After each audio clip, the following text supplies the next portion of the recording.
It is your Classic Metal Show right here on the ClassicMetalShow.com. Kicking off the show tonight, we heard something from Aftershock from their Burning Chrome release, When Comes the Rain. And we just heard something there from Badlands from their self-titled debut release with Rumblin' Train. And a guy rumbling like a train up to the mic is my partner and friend, Chris Aiken. What's going on there, Chris? And I'm big as a train. Look out, train coming through. Yeah, I'm right. What's up, man?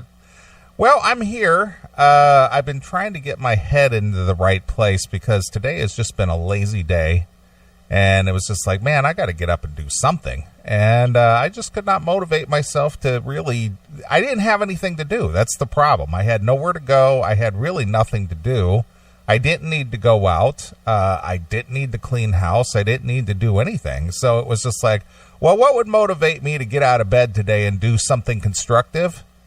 Absolutely nothing.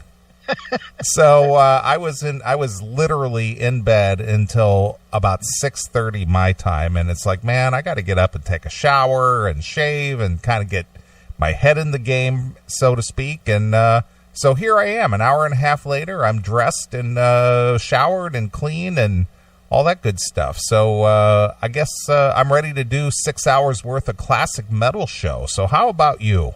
You'll be in bed like 2:03 tonight, your time, right? Yeah, absolutely.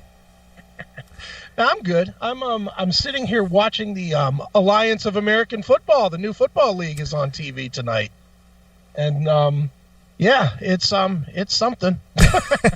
You know, I just don't understand the thought process behind trying to launch a football league, because so many of them have come and gone over the decades. Mm-hmm. And not any of them. None of them have lasted more than, 2 years? I think the USFL did 3. 3. Okay. So, you know, it's really bizarre to me, you know, the whole Arena Football League. And well, that lasted that's still out there somewhere, isn't it? I don't know. I've never watched it. All I remember about that is that Vince Neil had the football team there in Las Vegas. Yeah. And I don't think that lasted. And then Kiss invested in the LA Kiss. Is that even still around? I'm looking right now. Arena Football. I don't think it is. I don't know. I loved it. When they had a Cleveland team here, it was great. I used to go to those games down at the shithole known as the Q. And that was a great league because those guys, they would just pin each other against the wall and just smash the fuck out of them. I loved it. Yeah, I got nothing to say about it because I never even watched one game. It just didn't have enough interest for me to even, try to find a game to watch. It looks like it's still in business. There's 6 teams. Okay. There's the Baltimore Brigade, the Philadelphia Soul, the Washington Valor, the Albany Empire, Columbus AFL, and I don't know what that means, and Atlantic City AFL. So there's, I wonder if they're on like a hiatus and trying to come back, because it just says like Columbus just added a team. So okay. So maybe they're coming back. I don't know. I honestly don't know. Well, to be honest with you, I don't understand the whole thing. I mean, I'm no expert at it, so I don't understand it. I don't know how they generate money to make it worthwhile. Mm-hmm. I mean, didn't John Bon Jovi own part of a team at one time, one of those arena football teams or something? Yeah, the New Jersey Gay folks. Wasn't that the team? I don't know. But I know that he liked being involved with the whole football thing, that he had made a bid to buy partnership or part ownership in the Buffalo Bills, and that didn't quite work out. So then he went to the Arena League? No, he owned in the Arena League first, and he wanted to move up to the NFL. Yeah. And then, they were talking about moving the Buffalo Bills across to Canada. Okay. And that didn't quite work out, and I know he was part of a group that wanted to buy them.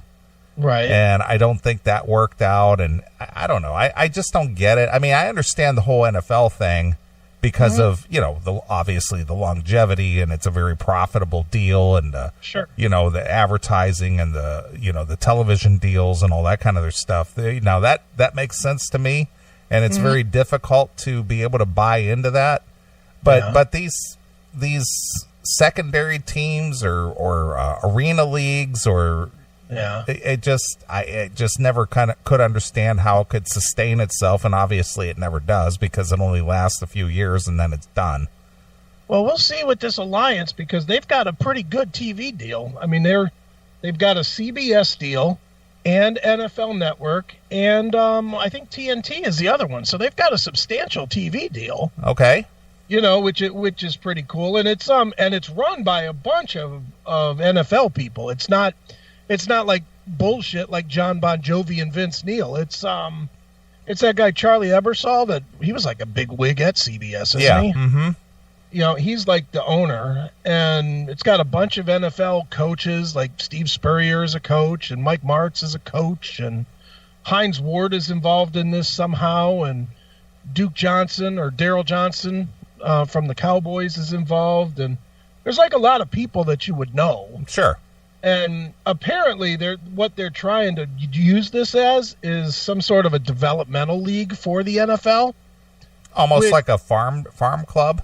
Yeah, something like that, because they've got all kinds of rules in it about, the players can leave if they get picked up by an NFL team, it'll void their contract. And so it's they're being vague about it, and I'm not sure why, but they're being vague about that it is somehow tied to the NFL. And obviously, if it's on the NFL Network, that it's got something working with the NFL. All right. But I don't know. It just seems like a decent idea. For the dead zone. We're in the dead zone right now, where unless you're a fucking NBA fan or a hockey fan, right, nothing to watch between now and baseball. Right. I don't know. I mean, I'll give it a watch. Why not? It's better than sitting home fucking pounding my pud watching fucking documentaries every goddamn day. Yeah, I understand. What was the football league back in the 80s that they actually played outside in, at the stadiums, but it was like during the spring and the summer? That was USFL. That was the USFL. That's right. Yeah, but Herschel Walker and Jim Kelly were the big two that came out of that. Right. Mm-hmm. Yeah. Yeah. I mean, dude, there's room for football right now. They got to play better than this fucking shithole game. 4 minutes left in the half, and it's 3-0. That's not going to keep any viewers. Right. They got to do better than that. But I don't know. We'll see. We'll see what this does. Well, again, I haven't had enough interest in it to even check it out or explore it or anything, but you never know.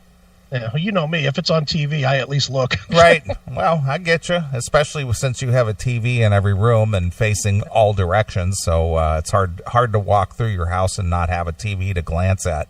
I know. I need a TV in the bathroom and in the hallway, and I've got it down.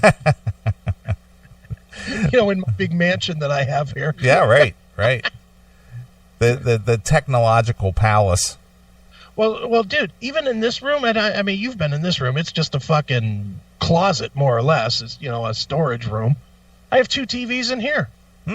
I have one on the old desk, a big, I think that's a 42, and on this little, on top of the box that you gave me. Yeah. I've got a 30 that I'm watching the game on right now. Oh, I see. Okay, so you have it on your equipment rack. Oh yeah, of course. Oh yeah. But I'm here, and then if I wanted to, since I face toward the old desk, I could actually turn it on over there as well. So right. Well, like I said, you got a TV at every angle, no matter where you decide to glance. That's right. There's visual. And of course, the monitor in front of me is I think it's a 32-inch monitor as well. So, in theory, I could actually pop it up here on the YouTube TV and watch it on the screen right in front of me as well, if I want to get really lazy and not miss a moment. Well, we certainly won't want to miss a second of action. No, of course. I mean, it's the AAF, man. Yeah, I hear you. Well, speaking of TV and video and all that, we've been doing this show via video for 3 weeks now, 4 weeks now? Something like that. And, I have no way of gauging response to that. I mean, obviously, we don't broadcast the video stream live, but it is available in segments through the week. Yeah. Any feedback on any of that? I mean, I don't understand why anybody care to watch it, to be honest with you, but you never know. Slowly but surely getting emails every week. People saying, "Oh, I love watching you guys." Well, what are they watching? That's what I want to know. What do they see? What are they looking at that's like so compelling that they, I mean, it's you sitting there and I see you now. I'm looking at your little screen and I know you can see me. Yeah, and it's just like, I don't know what's so compelling there. It's great. It's Dog the Bounty Hunter sitting in a radio studio and Fat Guy sitting in the on location for a mass shooting. Right. So when are you going to get your chroma key working? I just haven't put it up. I have all the gear. I just haven't put it together. Well, you got a lot of TV to watch. I mean, get your chroma caster, your chroma key working. I have a very busy schedule, sir. I'll just have I was writing until like 2 a.m. last night. I'm trying to get that fucking Korea book done. Yeah, you've been just chipping away at the stone on that for a little while, and I know, life gets in the way, and you finished up your Judas Priest book, and then you started that new Doc and Shadow Life book, and you did a lot of press for the Priest book, and obviously you got the normal business to run, and you got this show to do, and second normal business to run, and I definitely am busy, but oh man. I will get it done, and this green screen will be leaving for a nice black. It's going to look more like a blackened room, which will be cool. Right. And I just have to do it. It's just been busy. I was super fucking busy this week. Even when you called me, the one time that you called me, what did I say? I was like, oh, dude, I'm fucking working. Yeah, got things to do. Business to attend to, money to make. Yeah. Got to make that money while it's here, man. Well, in my sad and lonely, pathetic existence, I was busy this week as well. Just doing my thing. Making my money, and just like, I'm just waiting for the better weather to come so I can get outside a little bit and hit the track. Because I'm just tired of the gray, and it's just dull, and at least it's still staying sunny by the time I get home. I mean, the sun doesn't set until after I get home, so that part is good. Yeah, it's great, but when it's sunny and 14 degrees, it's like, who gives a fuck? It's like the sun fools you. Yeah, I know. I was just saying yesterday when I was looking out the window, it was a bright, sunny day, and it's just like, man, you'd think it was a nice, warm, sunny summer day out there, but it was like 8. It just sucks. I'm so fucking tired of this weather. And then early in the week it was like 60 degrees and now it's back to 10. It's like, what the fuck? Yeah, I'm with you. And I'll tell you something. This is how bored I was today. I did watch some documentaries and thing, but I'll tell you how bored I was. All right. I was on YouTube. I was looking for some stuff to watch. I know I sent over a couple of things to you. Yeah. And people out there do these live stream things.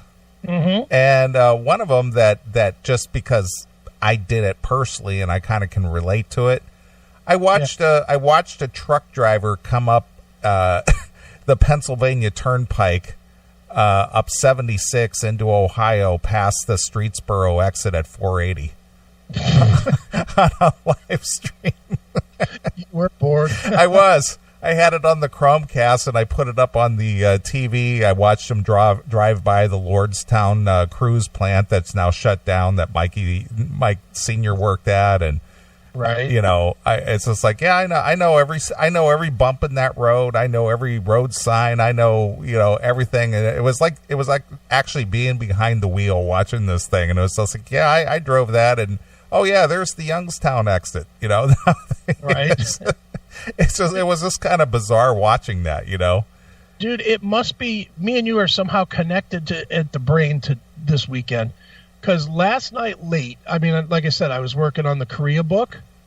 So I Googled, I did some, or on YouTube rather, I went to YouTube and I started Googling Hooker Hill and Itaewon and my old stomps where I used to be. And there was a video, it's like a 10-minute video. It's called Red Light District of South Korea. Okay. And remember on the show I talked about this place called Miyadi's where we used to go, and we'd go in packs and we'd find like windows with like 10 girls in them, and then we'd all pick a girl. Yeah. I remember. And go in and fuck these chicks. Well, of course, this is video of that street. Oh, nice. So it still exists today. You know, the video was from like 2017 or 18 or something. So it still absolutely exists today. And I just pulled it up, and I was as fascinated today, 10,000 miles away and 35 years later, as I was when I actually walked the street. Right, absolutely. But I literally was watching this video, reliving walking this street and thinking all the different shit. And then from there, then I just went and I searched out the King Club where I used to get my bitches from to bang. And, you know, it's still in existence. 50-year-old club. It's still there and still looks the same inside. And, you know, I was reliving, doing the same thing, just watching videos of people walking. Yeah. On places that I had been. Yeah, it's sure. Very weird that you did the same thing. Well, I did it for the first time last week. Mm-hmm. Some driver was leaving the LA Basin area and driving up the Cajon Pass on Interstate 15. Okay. And I watched that. And nice. I go, oh yeah, there's the exit to where I used to live. Oh yeah, there's the car dealership that I bought my car from. Right. You know, stuff like that as he's going up the interstate past a lot of the stuff. It's like, I just drove up that pass last week when I was out at NAMM, you know. So some guy just live streamed it driving up the Cajon Pass. I'm just like, yep, there's such and such restaurant. Yep. Right. Do you ever, when you're in a town where you once lived, do you go out of your way to like drive past your old house? Oh yeah, absolutely. I do that all the time. Oh yeah. I do that just to see if anything's changed or anything. Yeah. And I used to when I was between 1970, I think it was like between 70 and 70. I think it was between 71 and 75. It was only a 4-year period, like a 4.5-year period. We used to live right on the Pennsylvania-Ohio border. In fact, the road that we lived on was called State Line Road. Okay. We lived on the Ohio side. You walk across the street, you're in Pennsylvania. All right. And my parents built the house that we lived in, where they had it built, as brand new construction. Sure. And then part of living there, my dad planted all these pine trees. Right. Now, mind you, this, like I said, this was back in the 70s. Well, I went by there. Those trees are so big you can't even see the house anymore from the road. I mean, they're just huge. Right. So I drove by, and it's just like I can't even see the house because it's buried behind the big trees. Sure. So it's crazy. Yeah, I do that. Sure. Yeah, I do. There's this one street that I used to live on out. It's right on the border between Streetsboro and Kent. And I used to, and I've told these stories before about, I'm not going to retell the stories, but there were two girls that lived up the street from me that I used to hook up with. Right. And trade pot for blowjobs and whatever. But what I remember is when I was a kid, I used to walk to their house. And I lived like as far away in the neighborhood as I could, like the very last house, and on one street, and then you had to walk all the way down one street and then up a hill on the other street. They lived at the very end of the other street. The other street dead ended. Okay, so you'd like go down a street and then turn right and go all the way up a hill. So it's about, I don't know, maybe a quarter mile, maybe a half mile at most. And I remember when I was a kid thinking, man, this is a fucking haul. I'd be walking up this thing and I'd be like, man, this fucking hill is so big or whatever. Now I drive by and I'm like, Jesus, this is shit. You're like, boom, boom, you're up it in like 2 seconds. And you're like, man, why did I think this was such a big deal back in the day? It just is. It's odd how everything looks so much smaller now than when you were young. Right, sure. Well, I had the same experience. We lived, prior to living there on the Ohio-Pennsylvania border, we lived in a suburb of Pittsburgh. Right. And, I've been past that house a few times, and the street out in front of the house, as a kid, you think, boy, that's the biggest road in the world. Sure. That road is barely wide enough to get two cars passing each other side by side. Right. It's just kind of strange how your mind or how your memory works from being a kid and then revisiting as an adult. And it's just like, oh yeah, this isn't anything like, everything is so small. Yeah, it is. It's weird how that works, but yeah, it's definitely weird now that we have YouTube and we can see so much of our old existence right there on video. Well, same way with Google Earth too, because they run up and down those streets, and they, you can, they update that fairly frequently every 2 years, I guess, and you can pretty much go to any address you want, and do a 360 view, and just check it out a little bit. Yeah, it is weird how that works. I remember when we had I won't say which one, but we had we had somebody that was mad at me and you for pranking them. Okay. and they sent me screenshots of my house saying that they were going to come here and shoot me. I do remember that. And they did screenshots of my house saying I could find you. Right. Remember that? I was like, yeah, well, come and find me because I'm armed as well. Yeah. Fortunately, we were able to smooth that over and say, dude, we're just kidding. Yeah. Take it easy. We're just two dicks. Why don't you settle down? Yeah. Too good. I know. Too funny. One of many death threats that I've received on this show. Yeah. You should die because you made fun of me. Yeah, it wouldn't be nothing for me to load up my car here in Oklahoma with a shotgun and come to Ohio. Yeah. Remember that one? I do. Hail and kill, caller. You're on the air. Hail and kill, fellas. Just wanted to catch you before you got into any stories or music. It's been a week now since I kicked that fucking nigger dick-sucking bitch to the curb, and I feel a little bit better about myself. This is the teary-eyed handjob guy. So, all right. So what really happened? Be honest. Don't bullshit us, because we'll figure out your bullshitting in a minute. Well, thanks, Neeley. I'm so glad that you see right through my fucking paper thin ass. Did it hurt? And was I upset for a couple days? Yeah. Hold on, dude. Before you get into the aftermath, did you let her show up for the Super Bowl party? No, absolutely not. And how did you disinvite her from that? Yeah. I was like, your shit's on the porch, and you're gonna love this. Both of you guys are gonna love this. I on top of the bags, I stuffed all her shit in trash bags like you guys advised me to do. And I put like some radiator hoses, like automobile radiator hoses. I threw a couple of radiator hoses that I just had laying around in my toolbox on top of that, because apparently she likes radiator hoses. Wait a minute. Explain that.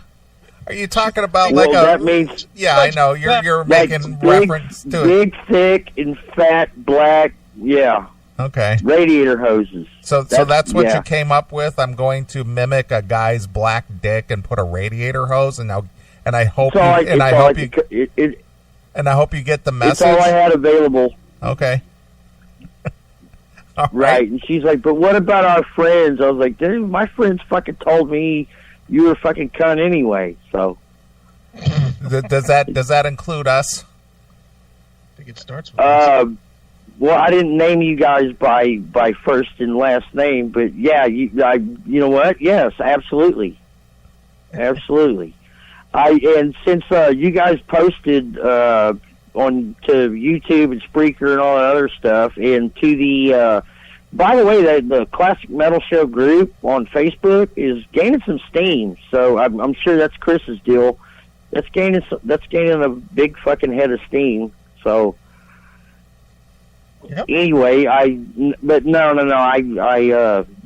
I was just she didn't hear any of that shit, and she doesn't need to hear any of that shit. All she needed to hear was, here's your shit. Here's a couple radiator hoses to suck on, since you like sucking on radiator hoses. Bye, Felicia. Did she admit to fucking banging this dude? No, to this very second, she still has not admitted that. And did she explain her whereabouts and what she was doing? No, I got personally attacked. Actually, she's like, "Why are you spying on me?" I was like, "I wasn't fucking spying on shit. I was driving past a bar that was 2 blocks away from where I fucking reside, and this is what I saw." So it wasn't about spying on anybody. It was where you said you were going to be and where I saw you and what I saw you doing are fucking 2 different things. All right. So you threw her out. Has she tried to contact you since? Last time I talked to her was Tuesday. Okay. And what was the reason for that discussion? For her to come pick up all her shit that was still sitting on the fucking front patio. With the radiator hoses still sitting on top of it. Because, right, we get the joke. The one thing, if I remember correctly, Chris advised me to, take a big steamy dump on top of the bags or whatever, and I just, maybe I'm a little less nicer than... On the nice guy chain, there's Chris and there's Neeley. I think I was probably closer to Chris, but not close enough to Neeley, because after hearing Neely's story about that Pittsburgh bullshit, it was like, dude, you are way nicer than I ever would have been. But at the same time, Chris, when he was like, take a dump, this bitch's fucking shit, I was probably leaning closer to that. Yeah, but I don't think Chris literally meant for you to take a dump on it. Oh, yes, I did. No, I think he meant that shit. I really think he meant that shit. I've been listening to the show long enough to know that Chris really meant that shit. No pun intended. Chris really fucking meant that. I really should have loaded up on some chunky peanut butter, Peter Pan chunky. I would have advised you to go drink some vinegar. I would have advised you to go drink a gallon of vinegar first, so that it would all have been runny diarrhea running out your asshole. Or some Perfect Knock 7. it back with 2 shots of castor oil. Exactly, and some Perfect 7. Well, according to, I also took your advice, and I blocked her from all ways to get a hold of me. There you go. However, I got a couple of buddies that know the situation. They're like, okay, check out what this bitch is up to. Apparently she's halfway to San Antonio to hook up with some fucking dude. And she may be hooking up with him right now. I don't care. How's my dick taste? Well, you know what? I can't even say how my dick tastes. Well, maybe her car will break down en route like yours did. Oh, snap. That's a good one, Neely. Wow, yeah, that's some great recall. That's why I host the world's #1 radio show, because I'm just so witty like that.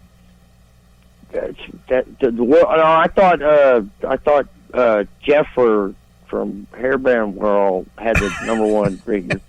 I'm sorry.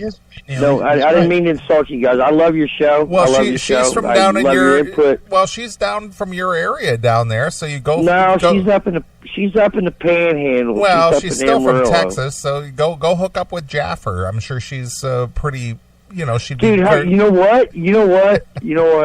Should I, just for fucking shits and giggles, should I shoot her a fucking friend request and see how this plays out? Just for the sake of the show. How fucking funny would that be? Oh, and you guys went silent. Leave the comedy to us. I think that was your manager saying, "Okay, dude, time to roll." All right. Well, you know what? Hail and kill. Fuck you, pal. And teary-eyed hand job. All right, there you go. He's got his own little moniker now, the teary-eyed hand job. Teary-eyed hand job. Teary-eyed hand job. There you go. All right. Coming up in, 10 minutes, we're going to be talking. It's not happening. Oh, that's not happening. That was my fuck up. Okay. I'm not going to blame the band. They called me plenty of time to change it, and I just flat out forgot. All right. I will be deleting that. It is next week. Okay. Well, whatever. Doesn't matter to me one way or the other. It is next week. Okay. Whatever works.